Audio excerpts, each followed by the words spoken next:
धनबाद नगर निगम mayor चुनाव को लेकर सियासी सरगर्मी तेज हो गई है। इसी कड़ी में आज धनबाद सर्किट हाउस में जेलकेम पार्टी ने मेयर पद के लिए अपने उम्मीदवार की घोषणा की। जेलकेम ने अपने केंद्रीय प्रवक्ता प्रकाश कुमार को प्रेस वार्ता के माध्यम से मेयर प्रत्याशी घोषित किया है। घोषणा के दौरान पार्टी कार्यकर्ताओं में जबरदस्त उत्साह देखने को मिला। इस अवसर पर पार्टी के कई वरिष्ठ नेता और कार्यकर्ता बड़ी संख्या में उपस्थित रहे। समर्थकों ने माला पहनाकर उम्मीदवार का गर्मजोशी से स्वागत किया।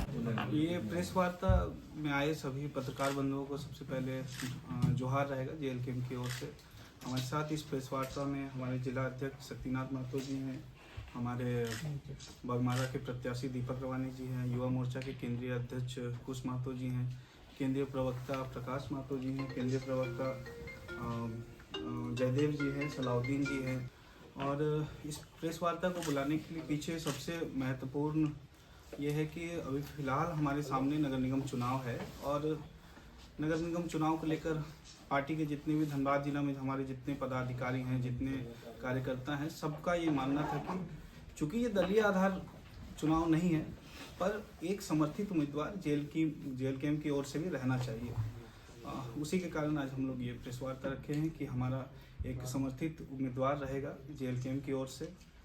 बस पार्षद में उतरवा रहे हैं या मेयर? मेयर, चूँकि नाम की घोषणा हो गई नहीं, नाम की घोषणा के लिए ही ये प्रेस वार्ता है। और चूँकि धनबाद में हमारा जो ग्रामीण क्षेत्र है, हमारे कार्यकर्ता ग्रामीण क्षेत्र के साथ साथ जो नगर निगम क्षेत्र में है, वो भी मतलब बहुत ज़्यादा उत्सुक थे कि किस तरह से हम लोग नगर निगम चुनाव को लड़ेंगे। और इसी दरमियान आज हम लोग इस प्रेस वार्ता को रखे हैं और हमारा प्रत्याशी आज इस प्रेस वार्ता में घोषित हुआ।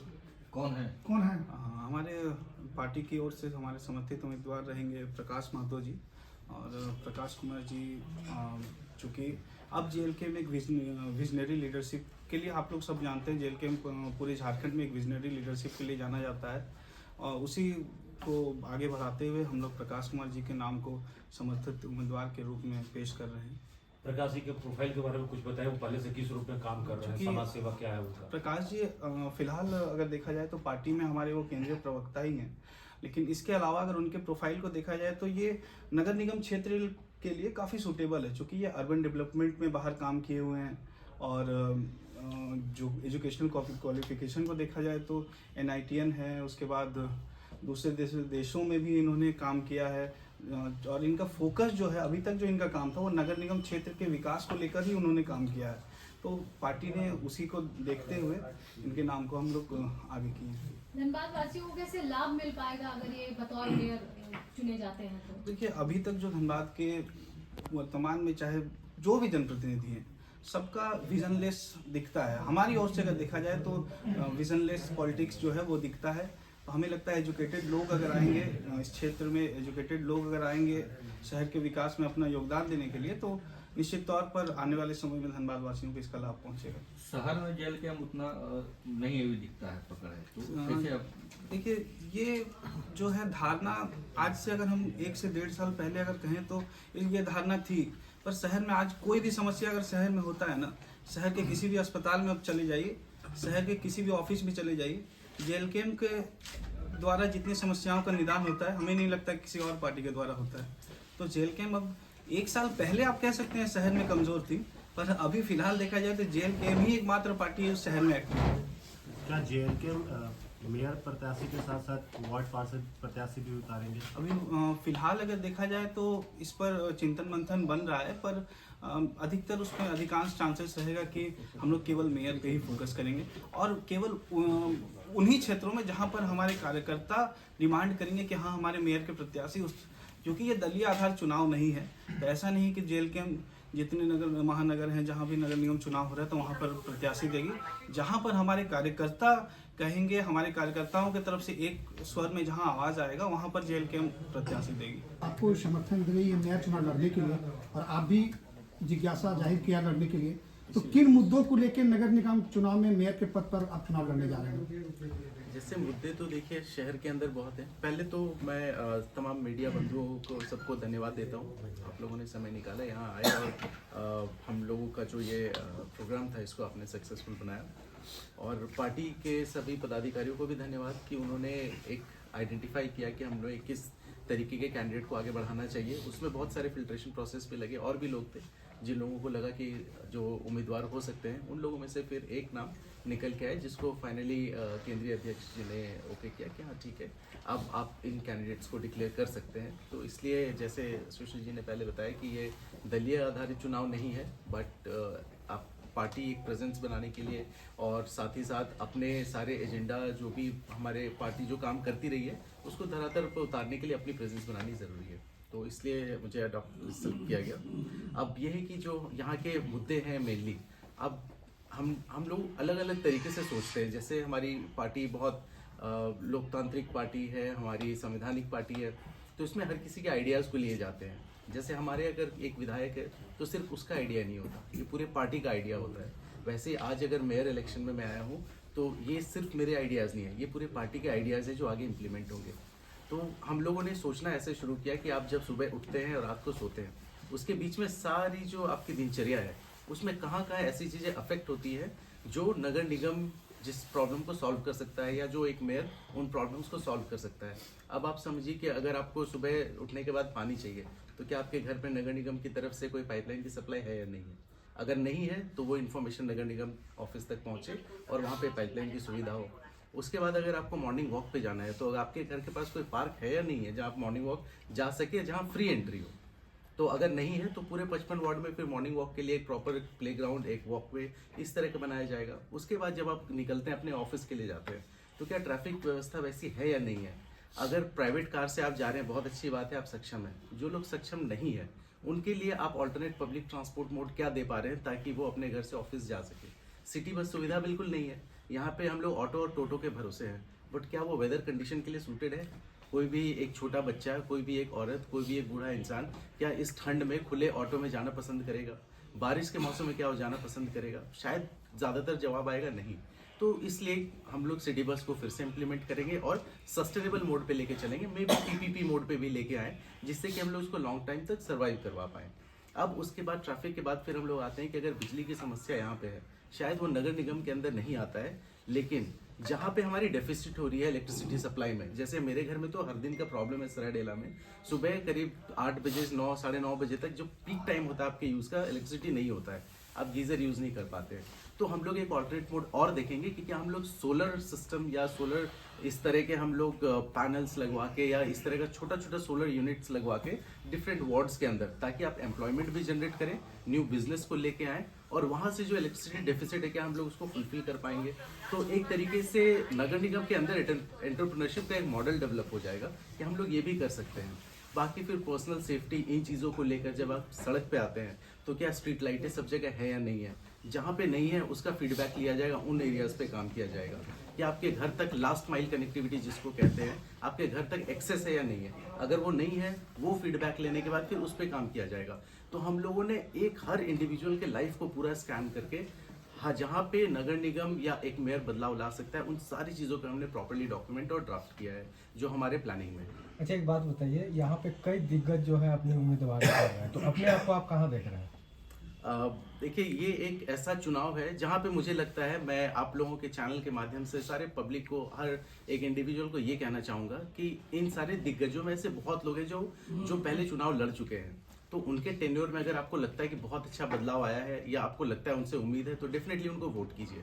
लेकिन अगर आपको लगता है कि कोई एक एजुकेटेड मेयर आपके सामने हो, जहाँ कि कम से कम आप जिस पे फेथ कर सके, जहाँ जिस मेयर से मिलने में आपको डर न लगे, ठीक है। जब आप दिग्गज कहते हो तो दिग्गज में बहुत तरीके के होते हैं, जहाँ धनबल भी होता है, जनबल भी होता है, बहुत चीज़ें होती है, बाहुबल भी होता है। तो अगर आपको लगता है कि आप इन सब चीज़ों से ऊपर किसी को निष्पक्ष रूप से सिलेक्ट करना चाहते हैं, तो फिर मैं देखता हूँ कि शायद जनता प्रेफर करेगी कि एक कोई पढ़ा लिखा इंसान जो अपने एक सेट करियर को कॉम्प्रोमाइज़ करके और इलेक्टोरल पॉलिटिक्स में आया है, इसलिए कि कुछ बदलाव लाना चाहते हैं, कुछ नया करना चाहते हैं, जो हमारी जेलकेम पार्टी जिस चीज़ के लिए जानी जाती है। तो किसके आने से डर का माहौल बन जाएगा? ये मैं तो ओपन कहना तो बहुत मुश्किल है, मुझे भी डर है। अभी आपको मेजर क्या लगता है, क्या कमी है मेजर धनबाद नगर में जो आम जनता को चाहिए? ड्रेनेज सिस्टम बिल्कुल बेकार है धनबाद में, तो उसको कैसे दुरुस्त करेंगे?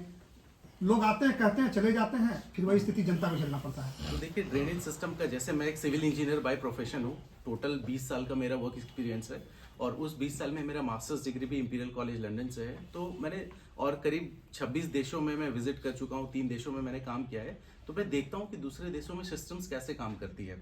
तो जैसे ड्रेनेज का आपने बताया, बहुत अच्छा और बहुत इंपॉर्टेंट टॉपिक है ये।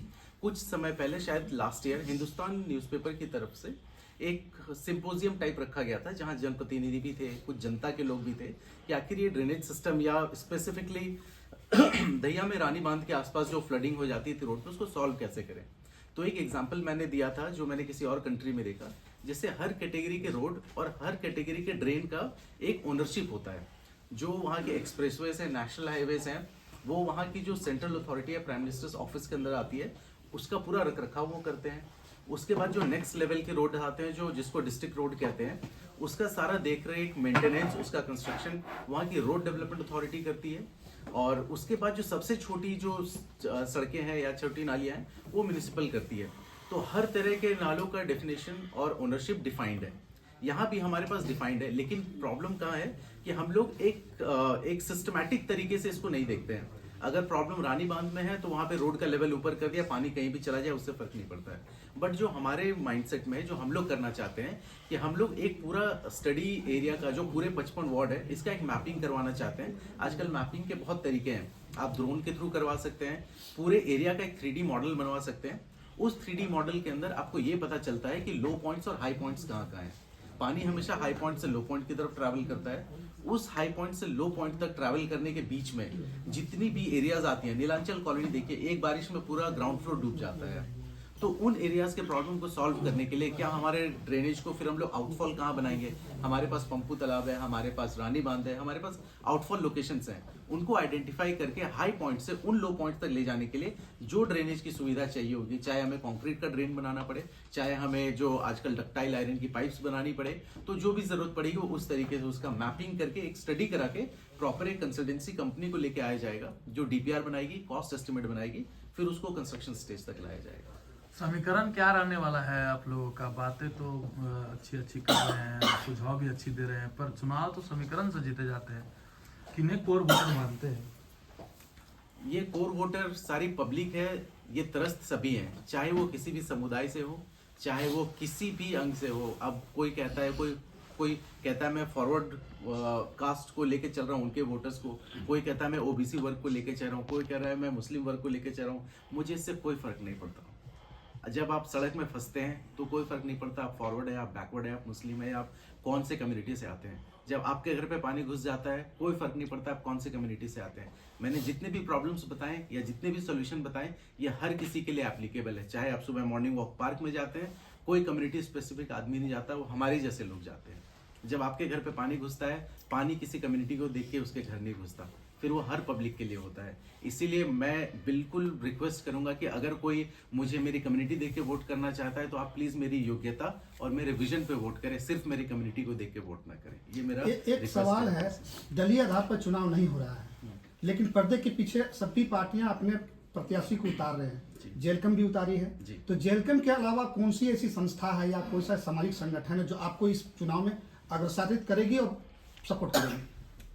अगर जो अभी तक आप लोगों के चैनल के माध्यम से जो भी मैं अपना विजन बता पाया हूँ सबको, अगर लगता है कि आप कुछ बदलाव देखना चाहते हैं अगले 2 साल, 4 साल, 5 साल में, तो फिर मुझे लगता है कि सारे दलों को एक साथ आके आप अपने डेफिनेटली मॉरल सपोर्ट तो कीजिए अपनी पार्टी को, लेकिन अगर एक्चुअल में बदलाव लाना चाहते हैं तो आप किसी ऐसे के साथ जाइए जिसका कोई पॉलिटिकल बैकग्राउंड नहीं है, जिसका कोई ऐसा बैकअप नहीं है, जिसकी राजनीति मजबूरी हो।